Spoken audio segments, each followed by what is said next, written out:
저는 2달 뒤면 결혼을 하는 예비신부였습니다. 근데 결혼식을 2달 앞둔 상황에서 생각지도 못한 일이 벌어져 예비신랑과 한바탕하고 예비신랑 부모님도 찾아가 싹 다 뒤집어 놓고 시원하게 파혼을 했어요. 저는 어렸을 때 아버지가 돌아가서 엄마랑 둘이 살았어요. 사실 부모님 2분 다 살아계시는 집안도 경제적으로 힘든 집안이 많은데 저희 집안은 매우 안 좋았어요. 왜냐면 아버지가 안 계신 이유도 있었지만 저희 엄마가 몸이 좀 불편하거든요. 다리가 많이 불편하세요. 엄마는 아버지와 함께 교통사고를 당하셨는데 그때 아버지는 돌아가셨고 엄마는 크게 다치셨어요. 엄마는 그때만 생각하면 그 차에 제가 타지 않은 감사하게 생각하세요. 그 사고로 엄마는 왼쪽 다리 잃으셨습니다. 그리고 아예 거동이 안 되시니 휠체어를 이용하셔야 됐어요. 이런 엄마가 할 수 있는 경제적인 일은 아예 없었습니다. 다행히 외갓집에서 조금 도움을 주셨지만 그걸로는 사는 데에 턱없이 부족했죠. 사람들은 항상 이런 엄마의 모습을 보고 놀라거나 인상을 찌푸렸어요. 그것보다 더 힘들었던 게 사람들의 날이 선 말들이었죠. 몸이 저 정도면 지 몸 하나 건사하기도 힘들 텐데 애를 어떻게 키우냐, 애가 무슨 잘못이다, 애가 뭔 죄냐 라는 말들을 많이 했어요. 어린 제가 들었을 때도 화가 났었는데 엄마는 매번 그냥 웃기만 하셨어요. 엄마 그러게요. 우리 현아가 부모를 잘못 만나서, 아니 저를 잘못 만나서 이 조그만 애가 고생을 하네요 라는 말을 하셨죠. 그럼 저는 매번 엄마한테 엄마는 왜 저런 사람들한테 화도 안 내고 따지지도 않고 왜 가만히 듣고만 있어?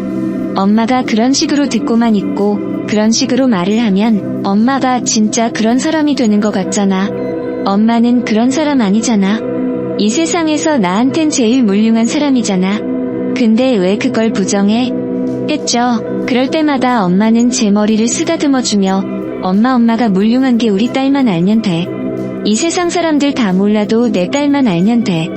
그러니까 너무 속상해하지 마, 응? 하셨어요. 그렇게 저는 엄마와 30년이 넘는 세월을 서로 의지하며 살았습니다. 저는 이런 엄마를 대신해 더욱 강해질 수밖에 없었고 더욱 똑똑해질 수밖에 없었어요. 이런 세상에서 엄마랑 같이 살아남으려면 뭘 해야 할까 생각하던 끝에 공무원이 되기로 했습니다. 그래서 대학 4년 동안 학과 공부와 공무원 시험 준비를 같이 했고 졸업하고 1년 뒤에 9급 공무원 시험에 합격을 했어요. 합격 소식을 알자마자 엄마와 둘이 부둥켜 안고 엉엉거리며 울었어요. 엄마, 이렇게 훌륭한 딸 낳은 거야. 이제 누구라도 엄마한테 뭐라고 하는 사람 없어. 우리 진짜 행복하게 살자 엄마라고 말했어요.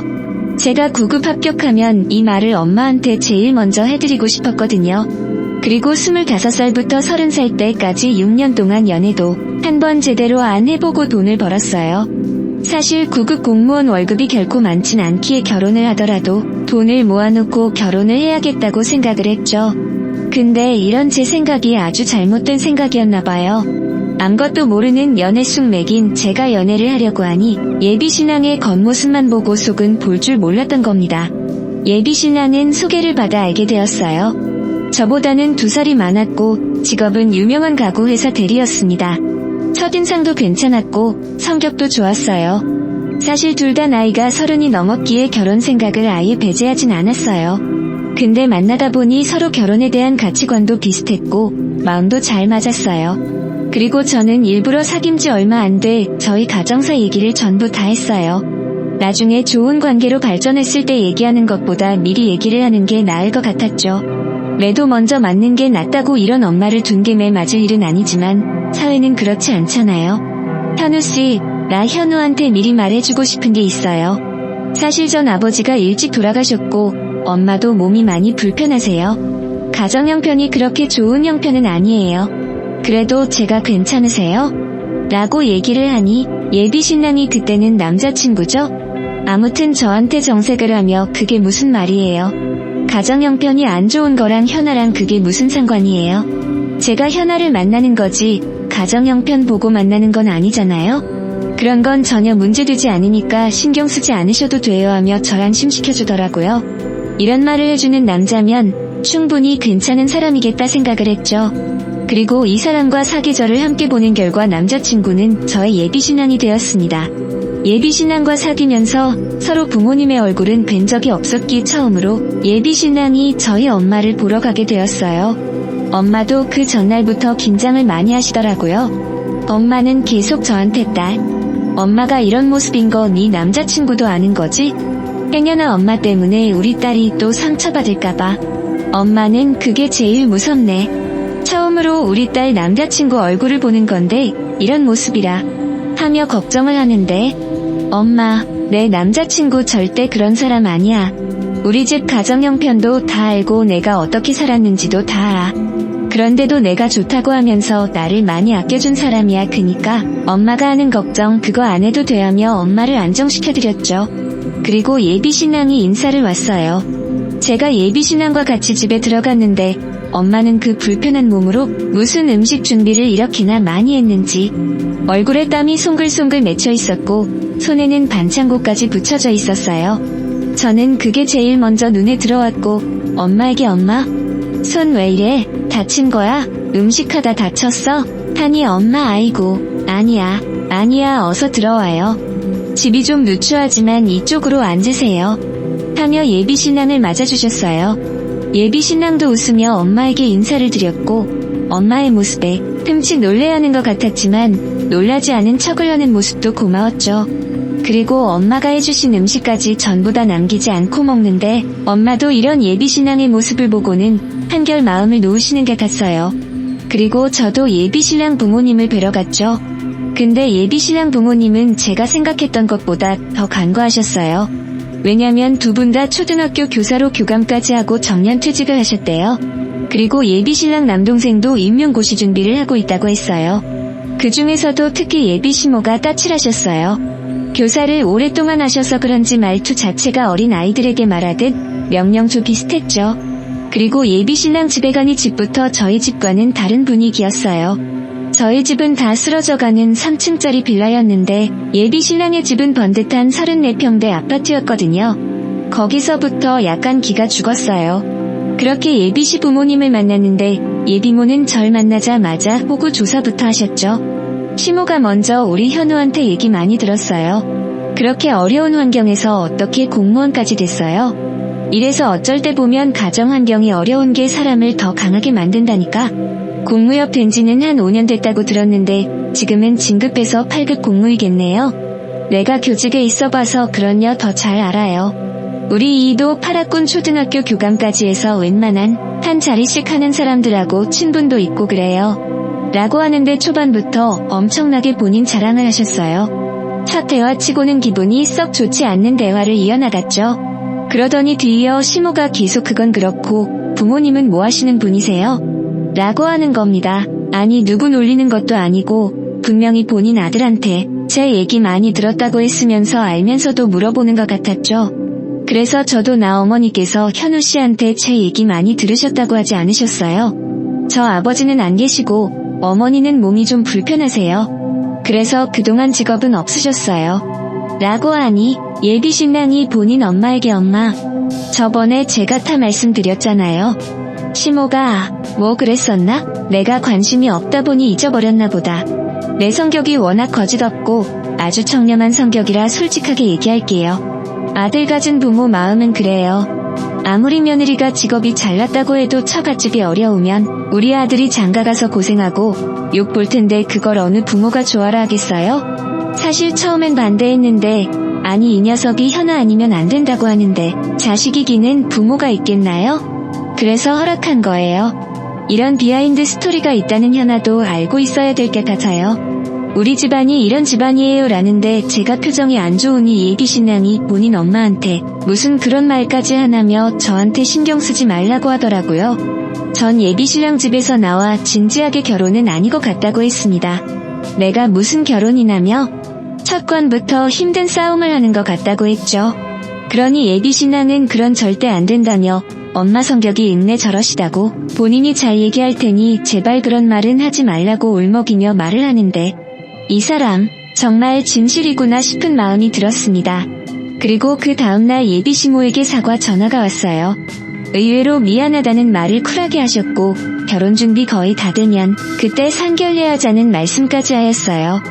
그렇게 저희는 결혼식 올리기 전에 하는 것들을 다 해놓고 만나중에 상견례를 하게 되었습니다. 예비신랑은 그날도 먼저 저희 집에 와선 엄마랑 저를 데리고 갔어요. 상견례까지 무사히 잘 마치고 예비시 부모님이 먼저 들어가셨어요. 그리고 저희도 집에 가려고 하는데 긴장이 풀렸는지 갑자기 배가 아파왔고 화장실 좀 다녀온다고 했습니다. 그리고 나왔는데 밖에 그 추운 곳에 엄마가 혼자 계시는 겁니다. 저는 엄마를 발견하고 예비신랑은 어디 갔냐고 했어요. 그러니 본인 동생이랑 잠만만 얘기 좀 하고 온다고 기다리라고 했대요. 저는 추위하는 엄마한테 엄마 밖에 너무 추우니까 예비신랑 차에라도 들어가 있자. 내가 차 키 좀 받아올게. 엄마 여기 잠만만 있어 하며 예비신랑이 갔다는 쪽으로 성급히 뛰어갔어요. 그러니 흡연 부스에서 뒤를 돌아서 있는 예비신랑과 시동생이 보였고 그쪽으로 갔습니다. 근데 저희 예비신랑이 흡연 부스 밖에까지 들릴 정도로 막 깔깔대고 웃는 겁니다. 저는 속으로 무슨 얘기를 저렇게 재미있게 해?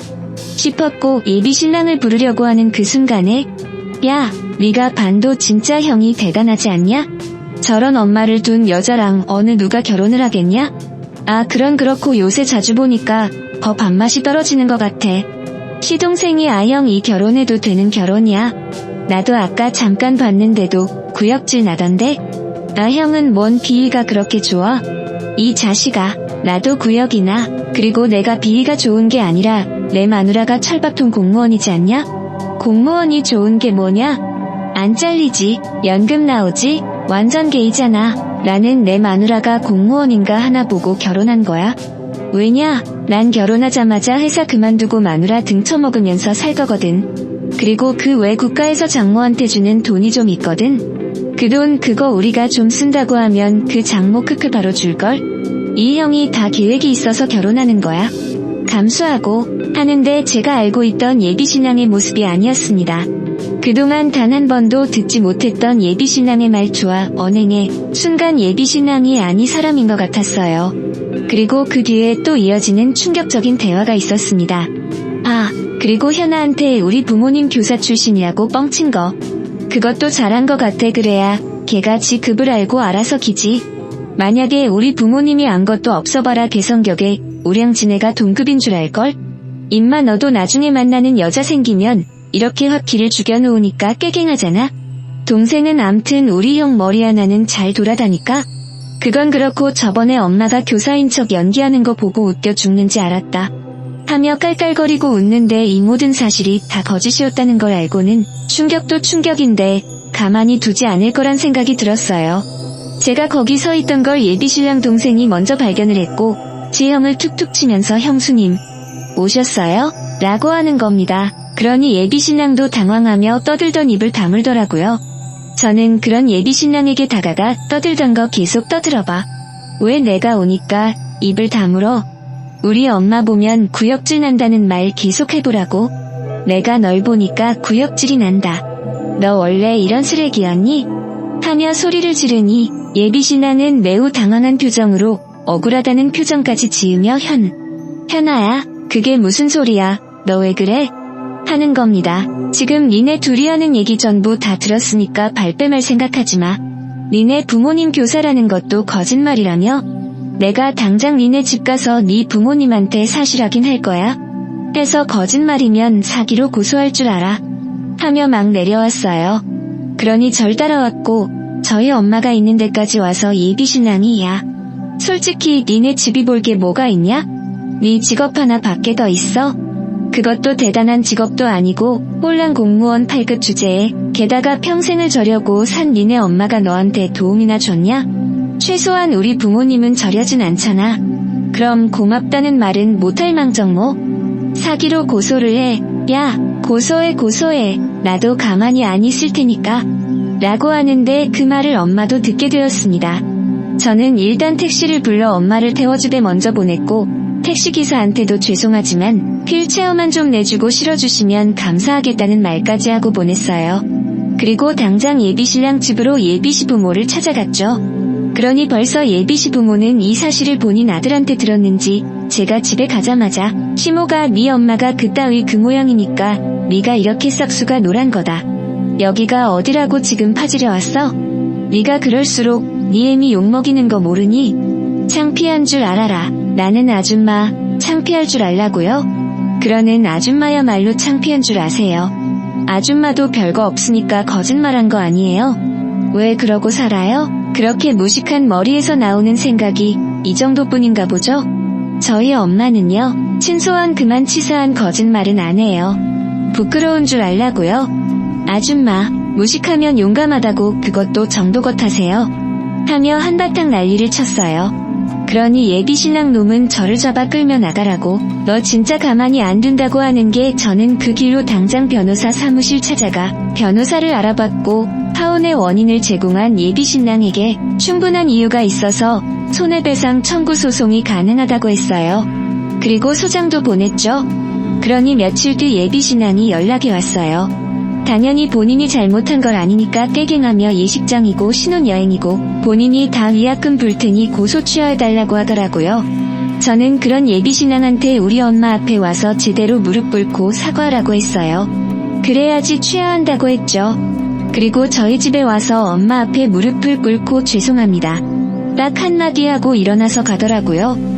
그것도 지 동생까지 데려와서 동영상 촬영하고 이게 증거라며 고소 취하하라고 하는데 진짜 아주 더러운 똥 밟았다 생각하고 고소 취하했습니다. 법정 싸움하면 최소 6개월이라는데 저런 더러운 인간에게 제 에너지를 낭비하고 싶진 않았거든요. 그렇게 전 아주 파혼을 했습니다. 엄마는 다 내 탓인 것 같다고 미안하다고 하셨는데 저는 절대 아니라고 누구라도 우리 엄마를 그런 식으로 생각하면 가만히 안 둘 거라고 엄마였어도 내가 그랬다면 그랬을 거 아니냐고 했어요. 그리고 1년 전 사랑하는 저희 엄마도 지병으로 아버지를 팔아가셨어요. 제가 파혼을 한 일이 엄마가 살아계셨을 때 제일 잘한 일이라고 생각이 들었죠. 엄마는 가시는 순간도 제게 이제는 좋은 사람 만나라고, 이젠 우리 딸도 행복해질 자격이 있다고 하는데